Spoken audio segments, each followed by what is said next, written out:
বিশেষ করে এই ঠাকুরগাঁ জেলার সহ আশেপাশের এলাকার উপস্থিত প্রিয় ভাই ও বোনেরা, আসসালামু আলাইকুম। আসসালামু আলাইকুম।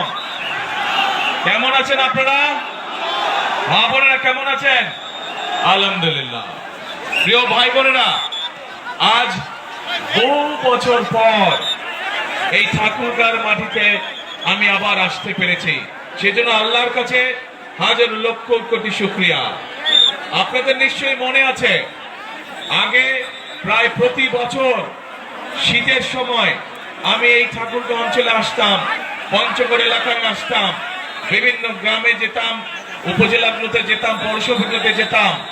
দুস্থ মানুষ, বয়স্ক মুরব্বী যারা আছেন, মা বোনেরা ছিলেন, দুস্থ নারী যারা, তাদের জন্য শীতের সময় গরম কাপড় কম্বল নিয়ে আমরা হাজির হতাম এবং হাজার হাজার মানুষের কাছে চেষ্টা করতাম সেই গরম কাপড় পৌঁছে দিতে, যাতে তারা শীত থেকে নিজেদেরকে রক্ষা করতে পারে। প্রিয় ভাই বোনেরা, আজ আবারও সেই ঠাকুরগাঁর মাটিতে আমি এসে আপনাদের সামনে দাঁড়িয়েছি। আজ এসেছি আপনাদের সামনে ভিন্ন একটি পরিস্থিতি বা ভিন্ন প্রেক্ষাপটে। প্রিয় ভাই বোনেরা, আগামী 12 তারিখে নির্বাচন, আগামী মাসে, এই মাসের 12 তারিখে নির্বাচন। এই নির্বাচনে বাংলাদেশের মানুষ তাদের যে অধিকার কেড়ে নেওয়া হয়েছিল, সেই অধিকারের প্রয়োগ করবে বাংলাদেশের মানুষ।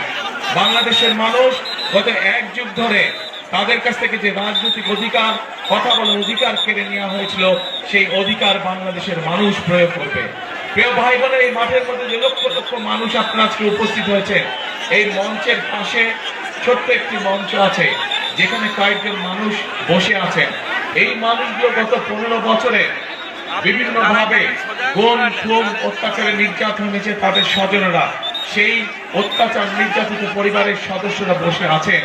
যে মানুষগুলো আজ এখানে বসে আছেন, তারা তাদের যে স্বজনদেরকে হারিয়েছেন বিগত এক যুগ ধরে, সেই স্বজনেরা এই বাংলাদেশের মানুষের ভোটের অধিকার প্রতিষ্ঠিত করার জন্য, এই বাংলাদেশের মানুষের কথা বলার অধিকার প্রতিষ্ঠিত করার জন্য নিজেদের জীবনকে উৎসর্গ করেছে।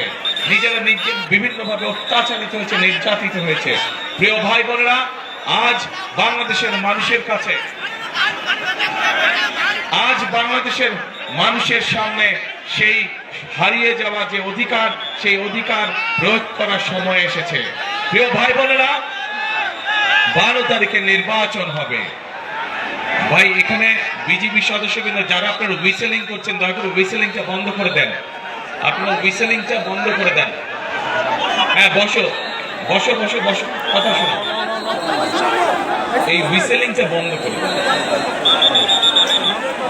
হুইসেলিংটা বন্ধ করে দেন, হুইসেলিংটা বন্ধ করে। যারা জীবন দিয়েছে, যারা বিভিন্ন অত্যাচারে নির্যাতিত হয়েছে, তাদের সেই মূল্যায়নকে কখনো বৃথা দিতে দেওয়া যায় না।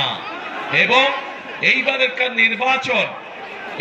নির্বাচন শুধু দেশের জনপ্রতিনিধি নির্বাচিত করার নির্বাচন নয়, এবারকার নির্বাচন হবে আমাদের দেশকে পুনর্গঠন করার নির্বাচন। গত এক যুগ ধরে বাংলাদেশের মানুষ তাদের যেমন রাজনৈতিক অধিকারকে প্রয়োগ করতে পারে নাই, তারা কথা বলার স্বাধীনতা পায় নাই, ঠিক একইভাবে বাংলাদেশের মানুষ তাদের অর্থনৈতিকভাবে প্রতিষ্ঠিত হওয়ার অধিকার থেকে অনেক পিছিয়ে গিয়েছে। দেশে সঠিক পরিমাণের আমাদের তরুণদের, যুবকদের যে কর্মসংস্থানের ব্যবস্থা হওয়ার দরকার ছিল, সেই ব্যবস্থা হয়নি। দেশের নারীদের, মা বোনদেরকে মূল্যায়ন করার জন্য, তাদের যেই স্বাবলম্বী করে গড়ে তোলার কথা ছিল, সেইটি হয় নাই। দেশের